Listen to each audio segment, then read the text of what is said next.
오늘 말씀 열왕기상 11장.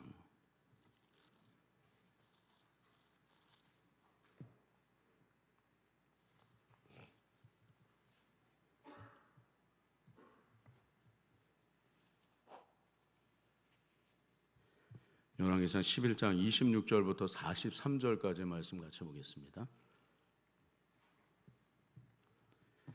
한 절씩 같이 교독할 때 제가 먼저 26절 있습니다. 솔로몬의 신하 느밧의 아들 여로보암이 또한 손을 들어 왕을 대적하였으니 그는 에브라임 족속인 스레다 사람이요 그의 어머니의 이름은 스루아이니 과부더라.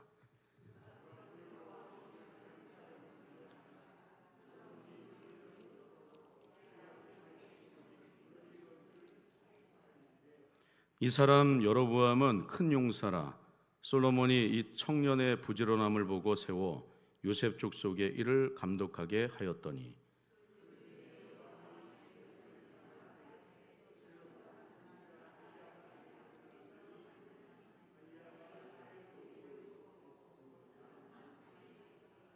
아이야가 자기가 입은 새 옷을 잡아 12조각으로 찢고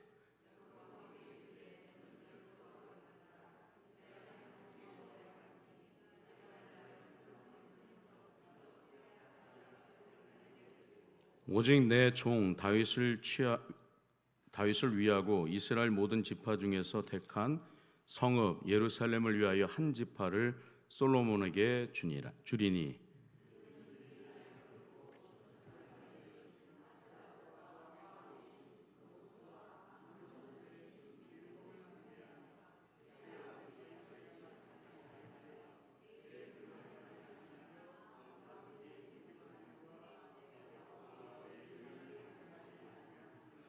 그러나 내가 택한 내 종 다윗이 내 명령과 내 법도를 지켰으므로 내가 그를 위하여 솔로몬의 생전에는 온 나라를 그의 손에서 빼앗지 아니하고 주관하게 하려니와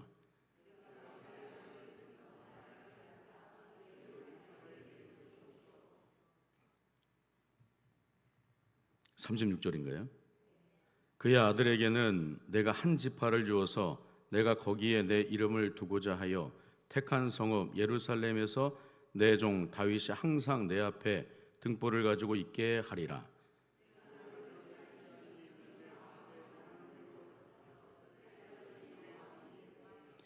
내가 만일 내가 명령한 모든 일에 순종하고 내 길로 행하며 내 눈에 합당한 일을 하며 내 종 다윗이 행함같이 내 율례와 명령을 지키면 내가 너와 함께 있어 내가 다윗을 위하여 세운 것 같이 너를 위하여 견고한 집을 세우고 이스라엘을 내게 주리라.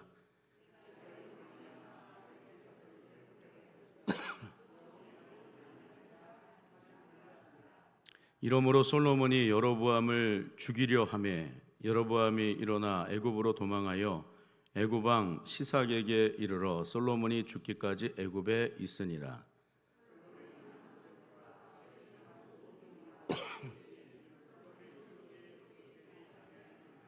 42절과 43절 말씀 같이 합독합니다. 솔로몬이 예루살렘에서 온 이스라엘을 다스린 날수가 40년이라. 솔로몬이 그의 조상들과 함께 자매 그의 아버지 다윗의 성읍에 장사되고 그의 아들 르호보암이 대신하여 왕이 되니라. 아멘. 전호자 한번 인사하겠습니다. 사랑합니다. 축복합니다. 한 번 더 인사할 때 하나님 앞에서 한결같은 사람이 됩시다. 짧게 할게요. 한결같은 사람이 됩시다. 우린 초질과 한결같은 사람이 되어야 하는 줄로 믿습니다. 그럼 우리의 삶은 영원하지 않습니다. 우리의 날수가 천년 만년 영원할 것 같지만 그렇지 않습니다. 세월, 시간이 금방 흘러가 버립니다. 혹시 우리의 삶을 한번 돌아다 보실 때 우리의 과거 가장 기뻤던 때가 언제였습니까? 제가 오늘 말씀을 준비하다가 갑자기 불현듯 떠오른 우리 작년에 있었던 우리 프레이즈가 찬양을 앞에서 하면서 뒤에 배경으로 우리 성도님들의 그 결혼식 이 사진을 찍었던 게 있었어요. 그래서 제가 사진을 담아 놓았던 그것을 한번 쑥 들여다봤는데, 야, 이럴 때 너무 좋았겠다. 다시금 한번 제가 꺼내봤어요. 꺼내서 제가 PPT로 한번 이렇게 만들어봤는데 한번 같이 한번 보실까요? 가장 좋았었던 때 누구신지 아시겠어요?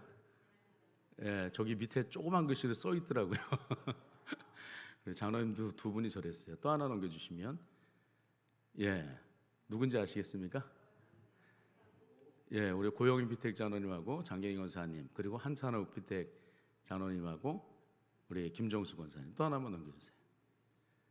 자, 이번에는 우리 김덕주 피택 장로님하고 남호견 우리 피택 권사님, 그리고 그 옆에 정필균 집사님인데 전 전혀 정필균 집사님 같지가 않더라고요. 박미라 권사님인데 전혀 박미라 권사님 같지가 않아서, 야, 저런 때가 있었는데 와, 정말 애띠다 이렇게 표현해도 될지 모르겠는데 그러던 때가 있으셨더라고요. 또 하나만 넘겨줘 보실래요? 이번에는 누군지 아십니까? 신경래 우리 안수 집사님하고 심순희 집사님인데 저는 연예인인지 알았어요. 연예인. 그리고 그 옆에 누군지 아세요? 오주영 우리 안수 집사님하고 우리 김명희 권사님 어디 계십니까? 그리고 하나만 더 넘겨주세요. 자, 누군지 아세요? 최인숙 권사님하고 이병년 집사님. 또 누군지 아세요? 그렇죠. 우리 박영희 권사님하고 윤항석 우리 성도님인데, 요즘 윤항석 우리 성도님이 새벽마다 교회에 나오고 있습니다. 교회 열심히 나오고 있어요. 그래서 우리 박영희 권사님 입꼬리가 살짝 올라가셨는데 기도의 응답인 줄로 믿습니다.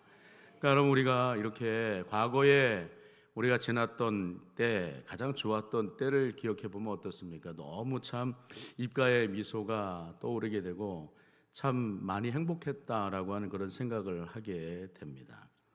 그때도 이런 마음이 들었겠지만, 저 때 우리가 저런 때도 있었구나, 내가 저렇게 젊었을 때도 있었을 것 같아. 너 스크린 보시면서도 그렇지, 정말 저랬을 때가 있었어, 다시 한번 생각하게 되지 않을까라는 생각을 합니다. 그러면서 한편으로 어떻습니까? 우리가 갖게 되는 생각, 와, 시간 정말 빠르다.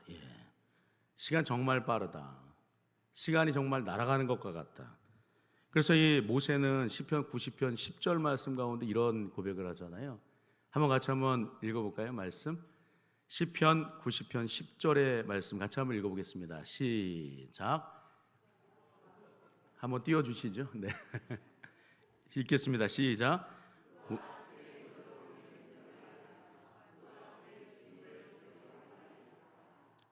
10절 없습니까?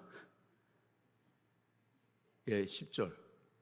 10절의 말씀 보면, 우리의 연수가 70이요 강건하면 80이라도 그 연수의 자랑은 수고와 슬픔뿐이요 신속히 가니 우리가 날아가나이다. 이런 고백을 하고 있어요. 연수가 70이랍니다.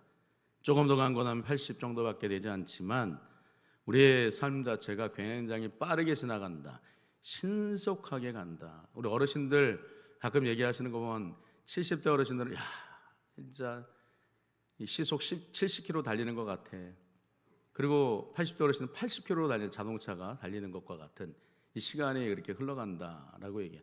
저는 아직 50이라 50km인데 잘 못 느끼겠어요 지금. 근데 이렇게 빨리 지나간다라고 하는 거예요. 신속히 간다라고 이렇게 얘기를 합니다.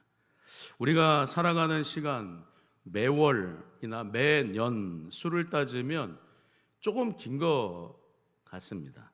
그러나 이 초, 분, 시간 단위로 생각해 보면 금방 지나가는 것이죠. 지금 제가 말하고 있지만 벌써 1초가 지나갔습니다. 지금 2초와 3초 또 이렇게 지나가 버리는 거예요. 시간은 멈추지 않고 빠르게 신속하게 지나갑니다. 그러니 이렇게 지나가는 시간 속에서도 우리는 무엇을 잊지 말아야 하는가를 또 생각하게 됩니다. 이어지는 시편 우리 90편 11절과 12절의 말씀을 보면 이렇게 얘기를 해요. 한번 같이 한번 읽어보겠습니다. 시작. 누가 12절 우리에게 우리 날 계수함을 가르치사 지혜로운 마음을 얻게 하소서 이렇게 고백을 해요. 이 말씀은 우리가 세상에서 출생하고 삶을 살지만 인생은 다 그런 것이지 인생은 살다가 떠나는 것이라고만 슬프게 말하고 있는 것이 아닙니다. 감상에 젖어서 그래 다 이런 거야 이렇게 얘기하는 것이 결코 아닙니다. 창세기 가운데 하나님께서 세상을 아름답게 창조하시고 또 사람이 왜 이러한 죄악 가운데 있게 되었는지에 대해서 아주 적나라하게 말씀해 주시잖아요. 하나님께 등을 돌린 결과로 이 땅 가운데서 우리가 직면하게 되는 현실은 무엇인가? 하나님과 철저한 단절이라고 하는 거예요. 에덴 동산에서 추방된 아담과 하와 다시 에덴 동산으로 돌아갈 수 없고 하나님과의 단절된 그런 상황 속에서 늘 어떻습니까? 염려와 근심, 걱정 가운데 살아갈 수밖에 없는 늘상 불안해할 수밖에 없는 이 땅의 출생함과 동시에 그 이후의 후손들은 항상 이 존재론적인 불안, 있는 것 자체가 불안이라고 하는 거예요. 태어날 때 이미 불안함을 안고 태어나는 그러한 일들 속에서 살아갈 수밖에 없는 그런 존재가 바로 우리들이다라고 하는 것을 얘기하죠. 이러한 사실을 모세가 기록하였지만 이 성경의 원저자 하나님의 성령이시기에 성령께서 무엇을 말씀하고자 하시는 것인가 하면 살아계신 하나님의 말씀을 이탈했을 때 불순종하게 되었을 때 사람은 얼마나 곤고할 수밖에 없는지 모세의 입을 통해서 우리에게 말씀을 하십니다. 우리가 어떻게 되는지 즉 삶을 사는 동안 경험하게 되는 그 순간순간도 그렇지만 마지막 우리의 삶 자체가 얼마나 불안할 수밖에 없는지 그런 삶 속에서 우리는 얼마나 절망 가운데 있을 수밖에 없는지 그 사실을 오늘 모세의 시편 90편을 통하여서 우리가 하나님의 진노 가운데 있다라고 하는 것을 꼬집어서 말하면서 이 시간의 어떤 흐름 속에서 여호와를 경외하는 삶을 살아야 될 것이다 이런 얘기를 하고 있는 거예요. 순간순간에도 그렇지만 마지막 삶을 우리가 어떻게 해야 되느냐 염두에 두면서 하나님 앞에 지극히 겸손하게 하나님 나 불쌍히 여겨주십시오. 나 좀 긍휼히 여겨주십시오. 하나님께서 나를 불쌍히 여기시지 않고 긍휼히 여기시지 않으면 나 아무것도 아닌데요. 그렇게 하나님 앞에 은혜를 구하며 삶을 살아갈 수 있어야 된다. 그 사실을 얘기를 합니다. 자기 능력을 과신하고 끝내는 사라져 없어지고야 마는 것들 바라보면서 자기 만족만을 구하며 살지 말라라고 이렇게 얘기를 하는 거예요. 그러니까 우리의 연수가 짧다는 사실을 알고 하나님 앞에서 자신의 삶을 매일매일 돌아다보면서 지혜롭게 사는 것이 얼마나 중요한가. 모세는 우리에게 그런 사실을 얘기를 하고 있습니다. 우리가 잊지 말아야 하는 것은 빠르게 흘러가는 시간 속에서도 하나님이 누구시고 하나님이 어떠한 분이신지를 늘 깨달으면서 오늘도 하나님 은혜를 구합니다. 하나님 앞에 은혜를 구하나이다. 그렇게 고백하면서 영원하신 하나님의 말씀을 따라 살 수 있어야 되는 줄로 믿습니다. 만일 그렇지 않을 때는 하나님의 진노하심 속에서 우리가 살 수밖에 없고 또 어느 순간 구하고 그가 하나님을 떠나 살게 되었을 때 그가 마지막 얼마나 공고한 인생으로 삶을 살 수밖에 없었는지 그 사실에 대해서 오늘 우리에게 말씀을 합니다. 오늘 지혜자 솔로몬의 이 통치를 우리가 살펴볼 때 이 솔로몬이 얼마 동안이나 이스라엘 나라를 다스렸는지에 대해서 오늘 본문 마지막 부분인데요. 41절 이하의 말씀 보면 솔로몬의 마지막은 이렇게 얘기를 합니다. 41절 먼저 한번 보세요.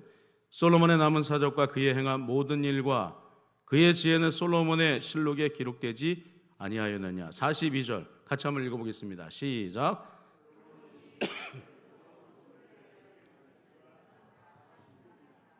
예루살렘에서 다스린 날수가 몇 년이랍니까? 40년이라고 얘기를 해요. 그리고 솔로몬이 그의 조상들과 함께 잠에 그의 아버지 다윗의 성읍에 장사되고 그의 아들 르호보암이 대신하여 왕이 되었다라고 얘기를 합니다. 특별히 여기 42절의 말씀인데 솔로몬이 40년 만에 그의 통치를 마치게 되었다라고 얘기를 합니다.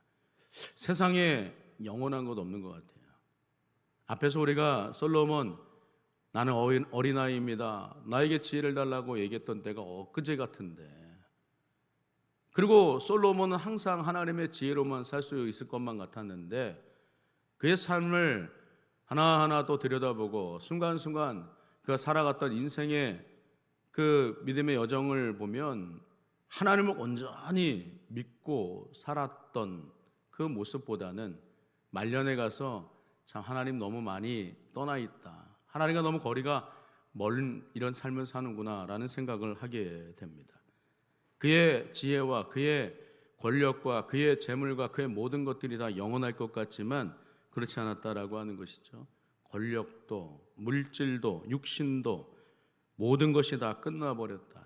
영원히 권력과 지혜를 누릴 것 같았던 솔로몬의 삶이 40년의 통치로 끝이 나게 되었다, 이 사실을 말씀을 합니다.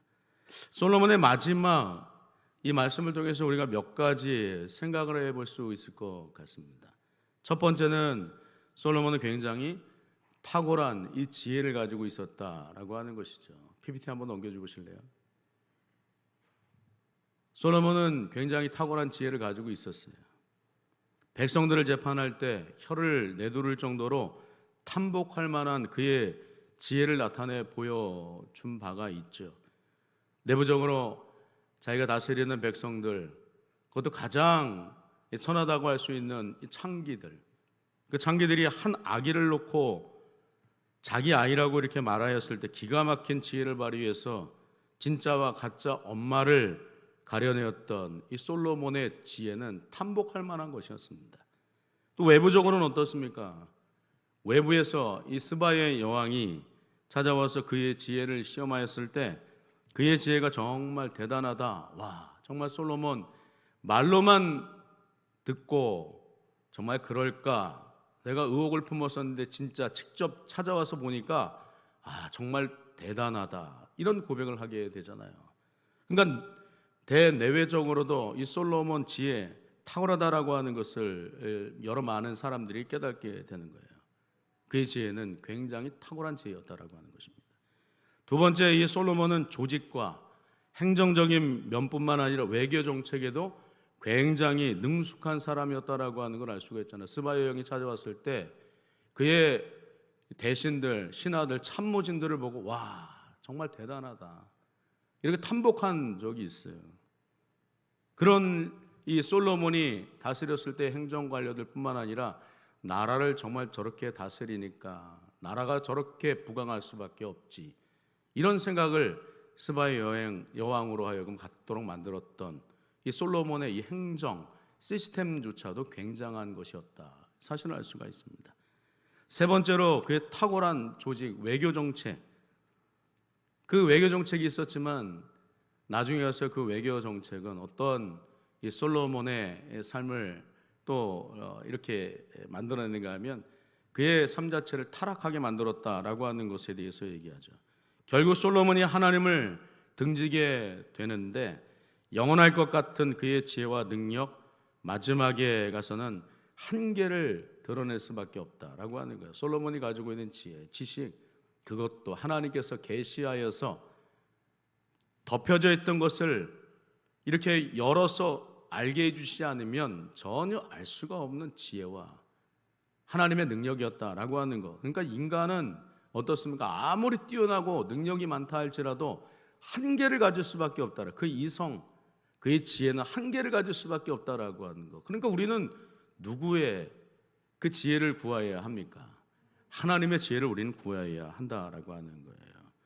평생 하나님만을 바라보면서 겸손한 지혜를 갖지 못하고 그만 우상을 섬겨버리는 이 솔로몬의 모습을 우리가 발견하게 됩니다. 마지막 모습이 그러하였다라고 하는 것이죠. 그러니까 솔로몬의 이 마지막 모습을 통해서 우리가 이런 사실들을 깨달을 수가 있습니다. 처음에 멋지게 시작했던 삶이 추락하게 되는구나. 그러니까 이런 솔로몬의 모습을 우리는 어떻게 해야 돼요? 반면교사 삼아야 되는 거예요. 그리고 왜 그럴까? 도대체 솔로몬이 왜 저렇게 마지막이 아쉬울 정도로 솔로몬은 저렇게 추락하고 말았는가에 대해서 우리는 생각할 수 있어요. 오늘 본문은 먼저 이런 사실을 얘기해요. 솔로몬의 신하였던 여로보암을 말씀하면서 이렇게 시작을 합니다.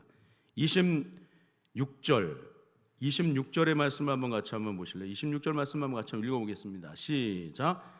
솔로몬의 신하 느밧의 아들 여로보암이 또한 손을 들어 왕을 대적하였으니 그는 에브라임 족속인 스레다 사람이요 그의 어머니의 이름은 스루 과부더라 이렇게 얘기합니다. 여기서 주목하게 되는 말씀 뭘 찾을 수 있으시겠어요? 솔로몬의 신하였던 여로보암이 손을 들어서 솔로몬을 어떻게 했답니까? 대적하였다라고 얘기를 합니다. 그러니까 솔로몬이 망할 수밖에 없었구나. 표면적인 이유는 그런 거 아니야? 대적하는 사람들이 많았네, 적들이 많았네. 솔로몬 적들을 많이 만들어서 이렇게 오늘 마지막에 이렇게 좋지 않은 모습으로 추락할 수밖에 없구나. 그런 생각을 또 하게 되는 것 같아요. 표면적인 이유가 바로 그런 것 같습니다. 솔로몬이 가장 믿고 있었던 신하 중에 한 사람인 여로보암이 솔로몬을 향해서 대적하였기 때문인 것처럼 이렇게 보여집니다. 솔로몬의 말년에 여로보암뿐만 아니라 그 오늘 보면 바로 앞부분의 말씀을 보시면요, 14절의 말씀을 보시면 또 솔로몬을 대적하는 사람들이 있었다라고 얘기를 해요. 누가 있었는가 하면 하닷이라고 하는 사람이 있었다라고 얘기를 합니다. 14절의 말씀은 여호와께서 에돔 사람 하닷을 일으켜 솔로몬의 대적이 되게 하시니 그는 왕의 자손으로서 에돔에 거하였더라 이렇게 얘기를 해요. 에돔 사람 하닷을 일으켜서 솔로몬을 대적하게 만들었다. 참 솔로몬 지혜자이기 때문에 사람 다루는 법도 있을 것 같은데 왜 이렇게 적들을 많이 만들었을까? 이런 생각을 또 하게 되죠. 하닷 말고 또 등장하는 사람이 23절의 말씀을 보시면 이렇게 얘기해요. 르손이라고 하는 사람에 대해서 얘기를 하는데 이 또한 솔로몬의 대적이었더라 이렇게 얘기를 합니다. 한번 23절 말씀 같이 한번 읽어보겠습니다. 시작.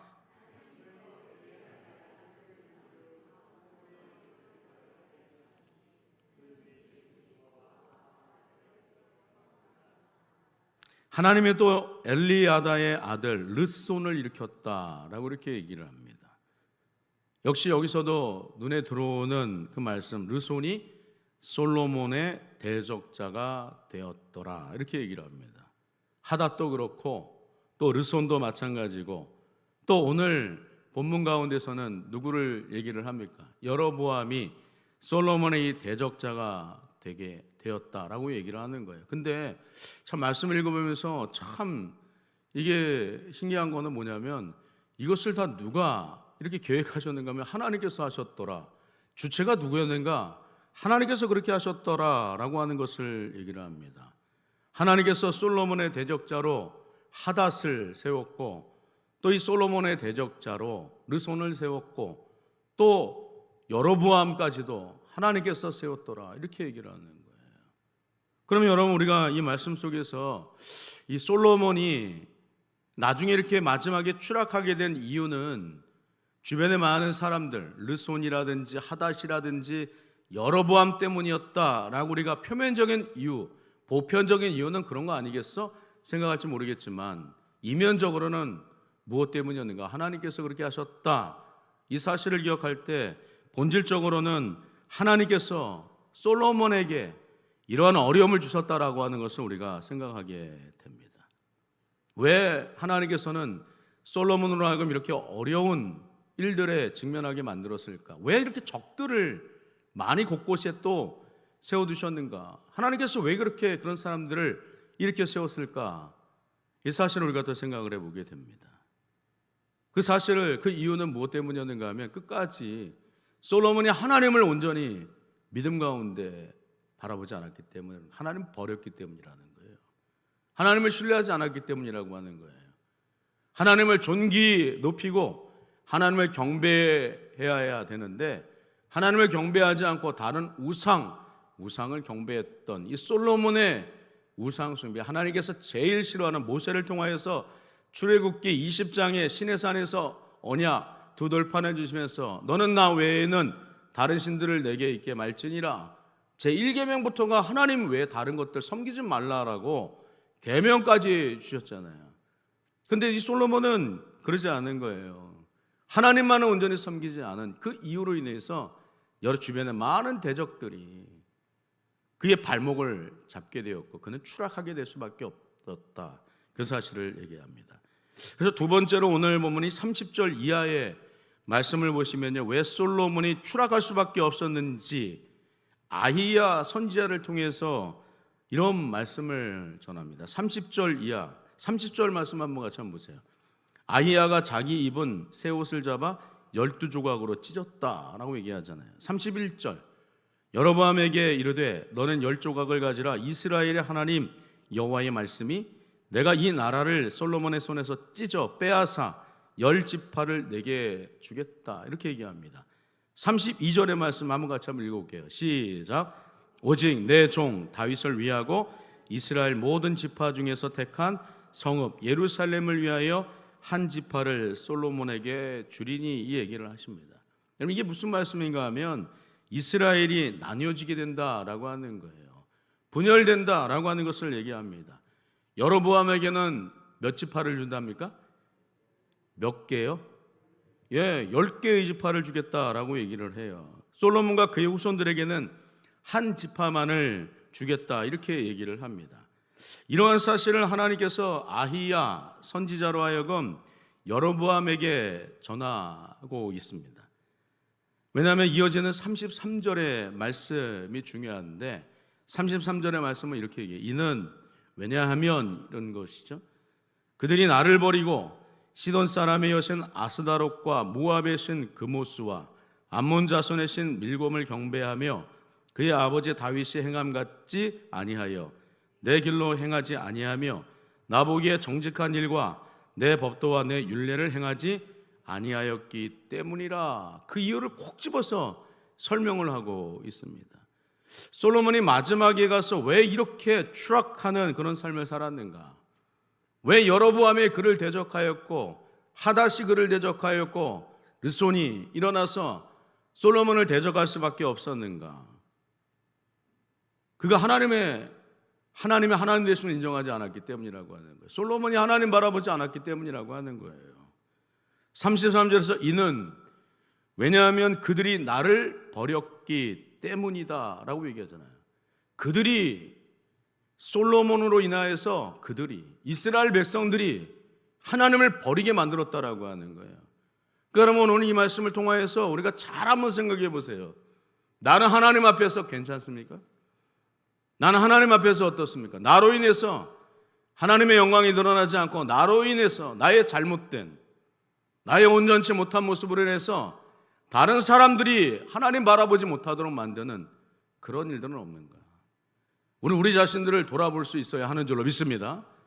내 자신이 어떤지를 하나님 앞에 바로 말씀 가운데 들여다볼 수 있어야 되는 거예요. 솔로몬의 말로가 좋지 않았던 이유는 바로 그 사실 때문이었다라고 하는 거예요. 그들이 나를 버렸다.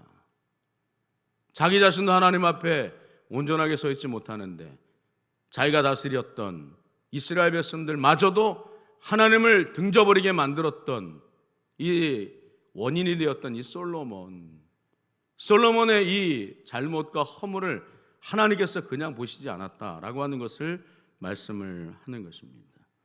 특히 아버지 다윗이 하나님의 길로 행하고 정직하고 법도와 규례, 율례를 따라 삶을 잘 살았는데 그 아버지의 모습을 본받지 못했던 이 솔로몬의 마지막 모습을 하나님께서 고발하는 거예요. 우리가 잘 알고 있지만 솔로몬의 아버지 다윗은 어떠했습니까? 하나님의 말씀을 우선순위에 두는 사람이었잖아요. 먼저 하나님께 엎드렸습니다. 하나님은 다윗의 삶을 늘 인도하셨는데 다윗은 늘 하나님 앞에 엎드리는 사람이었다라고 하는 거예요. 어떤 합리적으로 내가 이성적으로 판단해서 이렇게 하는 것이 맞다, 물어보지 않고도 삼적 동자도 다 알 수 있는 그런 기록 속에서도 다윗은 그냥 자기 스스로 판단해서 행동하지 않았더라, 이렇게 얘기해요. 물었어요. 누구에게요? 하나님에게 먼저 물었다니까요. 하나님 어떻게 해야 됩니까? 하나님 말씀해 주옵소서. 그러면 하나님께서 아니라 하면 아니었고 기라 하면 행동하는, 순종하는 그 사람이 바로 다윗이었다라고 하는 거예요. 근데 오늘 솔로몬은 전혀 그렇지 않았다라고 얘기를 하잖아요. 그의 아버지와는 전혀 반대되는 어떤 그런 삶을 살았다라고 얘기를 합니다. 하나님보다 우상을 섬기며 살고요, 하나님의 지혜, 능력을 받았으면서 하나님 앞에 자기를 올인하지 않는 그런 삶을 살았습니다. 많은 나라 공주들과 정략 결혼하면서 그들이 들고 온 우상들마저도 괜찮아, 마음대로 해, 이런 식으로 허용해버렸다라고 하는 거예요. 결국 하나님을 등져버리는 거예요. 하나님에게서 돌아서 버렸다라고 하는, 이게 가장 솔로몬에게 있어서 큰 문제였다라고 하는 것을 얘기를 합니다. 그런데 그렇게 행한 결과는 너무나도 참혹한 것이었다라고 얘기를 합니다. 우리가 지난주에 살펴본 말씀 열왕기상 11장 4절의 말씀인데, 11장 4절의 말씀 가운데 이렇게 얘기를 해요. 11장 4절 말씀 한번 같이 한번 읽어볼게요. 시작. 솔로몬이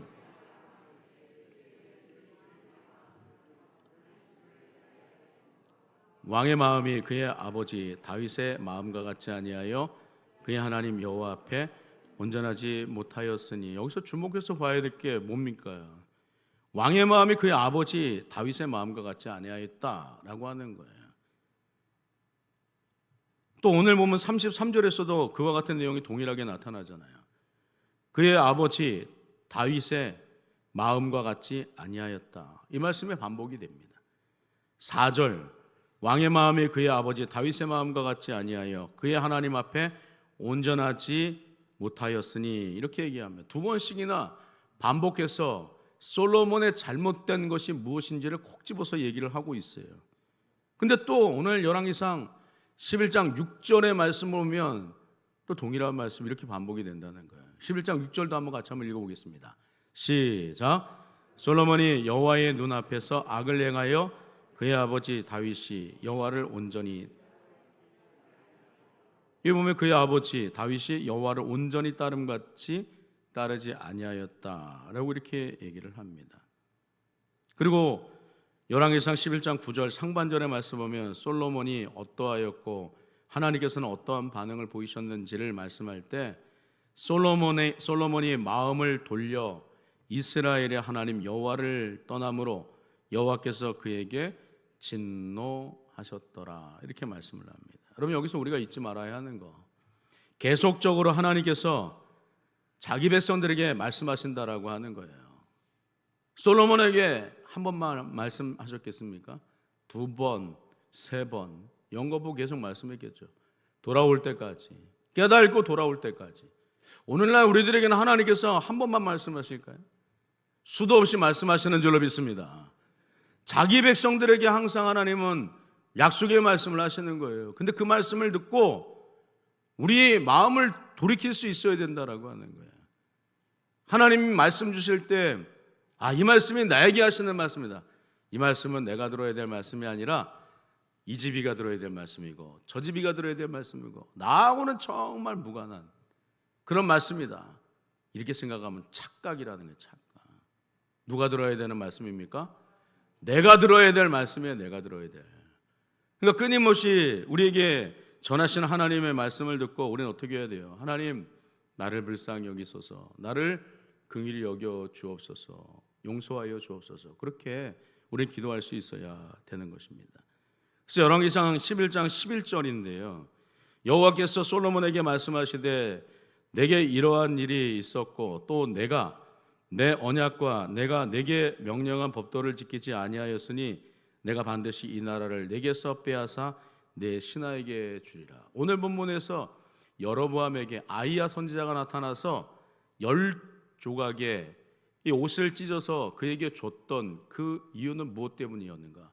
말씀을 해도 듣지 않았기 때문이라고 하는 거예요.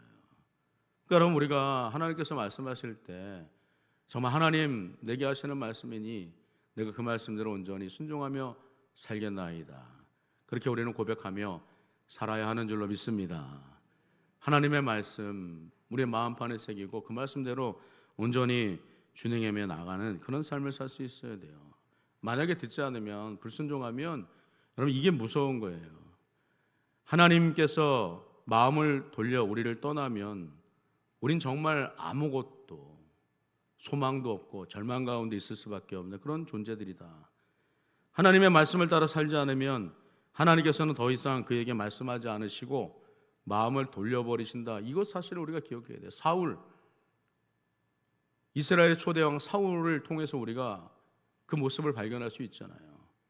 사무엘상 15장 아말렉 족속을 완전히 지멸하여 여호와 헤렘을 말씀하심에도 불구하고 부분적으로 온전히 준행하지 않았던 이 사울, 나중에 하나님께서 그를 버릴 수밖에 없었더라 라고 이렇게 얘기하지 않습니까? 그러니까 우리는 하나님의 말씀 듣고서 늘 온전히 그 말씀 가운데 순종하는 삶, 그렇게 살 수 있어야 되는 줄로 믿습니다. 마지막 오늘 본문 40절 말씀인데요, 오늘 이러한 사실을 솔로몬이 알게 되었을 때 솔로몬이 어떤 행동을 하는가, 이 부분도 우리가 주목해 볼 필요가 있을 것 같습니다. 40절 한번 같이 한번 읽어보겠습니다. 시작.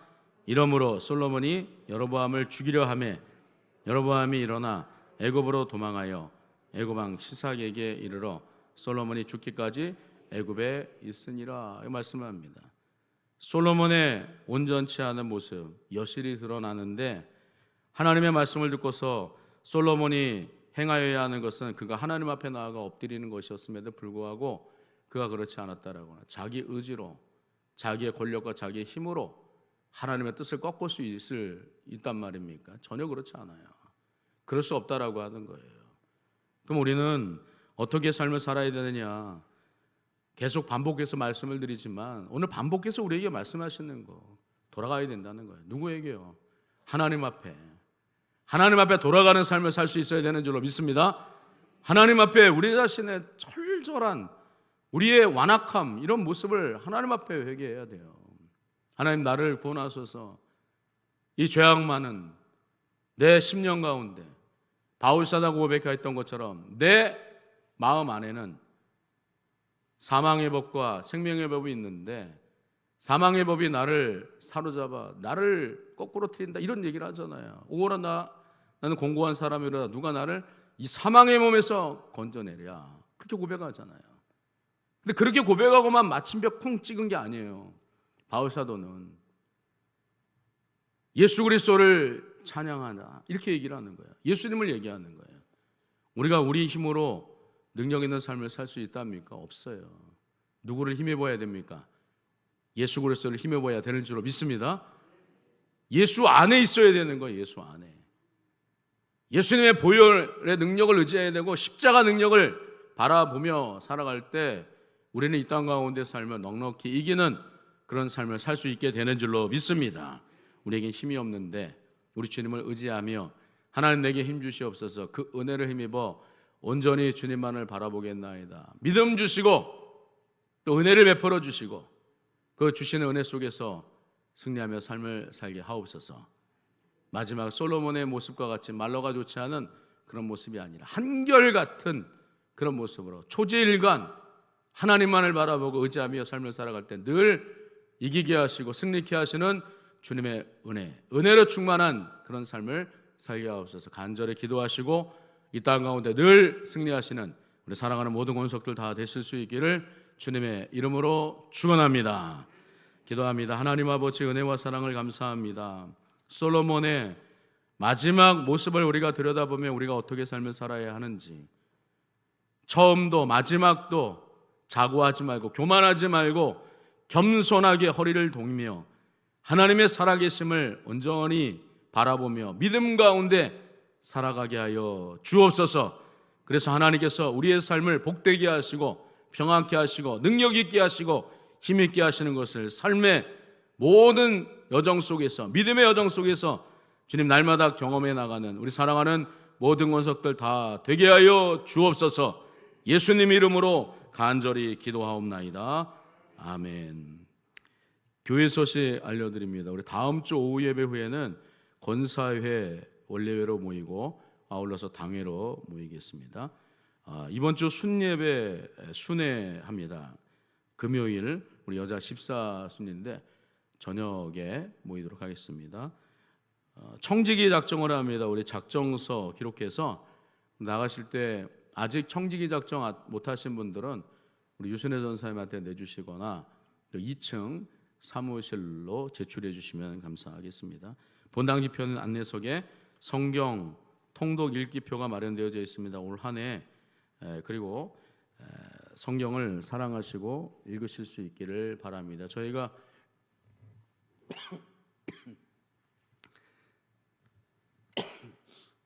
그 친필가보 성경이라고 성경 쓰기 노트도 사무실에 이렇게 준비해 놨어요.